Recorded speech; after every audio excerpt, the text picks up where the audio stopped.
మహాత్మా గాంధీ వర్ధంతి సందర్భంగా BRS party working president KTR పిలుపు మేరకు ఖమ్మం జిల్లా సత్పల్లిలో గాంధీజీ విగ్రహానికి బీఆర్ఎస్ పార్టీ నాయకులు వినతి పత్రం సమర్పించారు. ఈ సందర్భంగా వారు మాట్లాడుతూ కాంగ్రెస్ పార్టీ హామీలు అమలు చేసేలా ముఖ్యమంత్రికి బుద్ధి జ్ఞానోదయం కల్పించాలని BRS party working president KTR ఇచ్చిన పిలుపు మేరకు నేడు గాంధీజీ విగ్రహానికి వినతి పత్రం సమర్పించినట్లు వారు తెలియజేశారు. అబద్ధపు హామీలతో కాంగ్రెస్ పార్టీ అధికారంలో వచ్చి 420 అనగా 420 రోజులు పూర్తి చేసుకుందని, మోసపూరిత వాగ్దానాలతో ముఖ్యమంత్రి అయిన రేవంత్ రెడ్డి నిత్యం ప్రజలను వంచిస్తూనే ఉన్నారని, అన్ని వర్గాల ప్రజలకు నయవంచనకు గురిచేసిన కాంగ్రెస్ పార్టీ ప్రభుత్వానికి కళ్ళు తెరిపించాలని గాంధీజీ విగ్రహానికి వినతి పత్రం సమర్పించినట్లు వారు తెలియజేశారు.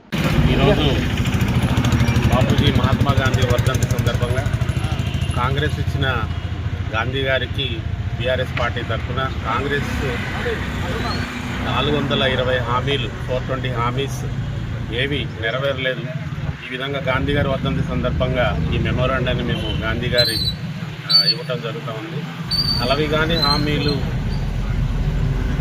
ప్రామిస్ చేసి ప్రజలకి చాలా తీవ్ర ఇబ్బందులు గురి చేస్తున్న ఈ అసమర్థత కాంగ్రెస్ ప్రభుత్వానికి రేపు రాబోయే రోజుల్లో ప్రజలు బుద్ధి చెప్పాలని, అలాగే రైతు బంధు వేస్తామని చెప్పి మండలానికి ఒక గ్రామాన్ని తీసుకొని ఒక గ్రామంలోనే వేయడం జరిగింది. ఇంకా మిగతా ప్రజలందరూ ఎప్పుడు ఫోన్లో డబ్బులు వస్తాయని వెయిట్ చేయడం జరుగుతూ ఉంది. ఈ